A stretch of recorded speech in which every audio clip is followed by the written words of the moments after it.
Hello friends, स्वागत है आपका हमारे यूट्यूब चैनल पर। हमारी इकोनॉमिक सीरीज़ का आज अगला भाग है, छठा भाग है। इसमें हम महत्वपूर्ण 30 क्वेश्चंस को देखने वाले हैं अर्थशास्त्र के। हमारी जो सीरीज़ है वह 180 क्वेश्चन तक पहुंच जाएगी इस वीडियो के बाद। चलिए इसको शुरू करते हैं। पहला क्वेश्चन है, किस अधिनियम के द्वारा न्यूनतम आरक्षित प्रणाली व्यवस्था लागू की गई थी?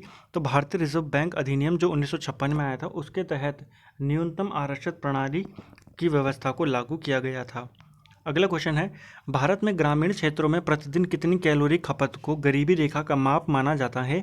तो भारत के ग्रामीण क्षेत्रों में 2400 कैलोरी को प्रतिदिन की खपत अगर आप करते हो तो आपको गरीब नहीं माना जाता है, आप गरीबी रेखा से ऊपर हैं। वही शहरों में इसकी लिमिट जो है वह 2100 कैलोरी है। ठीक है फ्रेंड्स।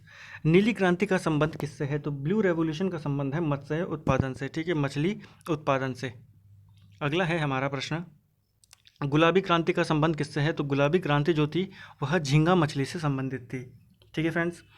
नारियल का सर्वाधिक उत्पादन किस राज्य में होता है? तो नारियल जो सर्वाधिक होता है वह केरल में होता है। किस समिति की सिफारिश पर नाबार्ड की स्थापना की गई थी? तो नाबार्ड की स्थापना शिवरामन समिति की सिफारिश पर की गई थी 1982 में, छठी पंचवर्षीय योजना के दौरान। तो कई बार नाबार्ड से देखो 3 क्वेश्चन बनते हैं कि इसकी स्थापना कब हुई, कौन सी योजना के तहत हुई और किस समिति की सिफारिश पर हुई थी। ठीक है फ्रेंड्स। अगला है हमारा, भारत में 1 रुपये के नोट पर कौन हस्ताक्षर करता है? तो भारत में 1 रुपये के नोट पर केंद्रीय जो वित्त सचिव होता है वो हस्ताक्षर करता है। भारत में जो 1 रुपये का नोट और 1 रुपये का जो सिक्का होता है वह वित्त मंत्रालय के द्वारा जारी किया जाता है, और उसके अलावा उससे बड़े जितने भी नोट होते हैं वह आरबीआई के द्वारा जारी किए जाते हैं, जिसमें आरबीआई गवर्नर के हस्ताक्षर होते हैं। पहली बार जनगणना किस वर्ष की गई थी? तो पहली बार जनगणना जो की गई थी वह 1872 में की गई थी। ठीक है फ्रेंड्स। और नियमित रूप से यह 1881 से नियमित रूप से होनी शुरू हो गई थी। इस समय भारत के गवर्नर उस समय वायसराय कौन थे? Lord Mayo. ठीक है फ्रेंड्स। सरकार ने पहली लघु क्षेत्र औद्योगिक नीति की घोषणा कब की थी? तो सरकार ने पहली लघु क्षेत्र औद्योगिक नीति की घोषणा 6 अगस्त 1991 को की थी। ठीक है फ्रेंड्स। अगला है, विश्व जनसंख्या दिवस कब मनाया जाता है? तो बहुत ही बार ये क्वेश्चन पूछा जाता है। 11 जुलाई को यह मनाया जाता है। राष्ट्रीय सुरक्षा कोष की स्थापना कब की गई थी? तो राष्ट्रीय सुरक्षा कोष की स्थापना 22 अक्टूबर 1962 में की गई थी। गरीबी रेखा के निर्धारण के लिए योजना आयोग ने किस समिति का गठन किया था? तो गरीबी रेखा के निर्धारण के लिए सुरेश तेंदुलकर समिति को गठन किया गया था 2004 में। और किसने किया था? योजना आयोग ने। निर्धनों के लिए रोटी की व्यवस्था के लिए अन्नपूर्णा योजना कब शुरू की गई थी? तो गरीबों के लिए यह योजना 2 अक्टूबर 2000 में शुरू की गई थी। बेकॉन 98 क्या था? तो बेकॉन 98 अर्थशास्त्रियों का एक सम्मेलन था। ठीक है फ्रेंड्स। अगला है, शून्य आधारित बजट से क्या तात्पर्य है? तो जीरो बेस्ड बजट से जो तात्पर्य वह है कि बिल्कुल नए सिरे से बजट को तैयार करना। उससे पहले जो भी पिछले साल का जो आपने बजट बनाया था, आप उससे बिल्कुल हटकर आप नए सिरे से एक बजट को शुरू कर रहे हो, उसे कहते हैं जीरो आधारित बजट। काम के बदले अनाज कार्यक्रम किस पंचवर्षीय योजना में शुरू हुआ था? तो यह 5वीं पंचवर्षीय योजना के दौरान शुरू किया गया था। 1977-78 में यह योजना जो ये था कार्यक्रम था यह चला था। ठीक है फ्रेंड्स। 5वीं पंचवर्षीय योजना वह योजना थी जिसको 1 साल पहले ख़त्म कर दिया गया था। कई बार क्वेश्चन पूछता है कि किस पंचवर्षीय योजना को उसके नियमित समय से 1 वर्ष पहले ख़त्म कर दिया गया था, या कि किस पंचवर्षीय योजना के बाद जो रोलिंग प्लान था वो लाया गया था। तो वो कौन सी योजना थी? 5वीं पंचवर्षीय योजना।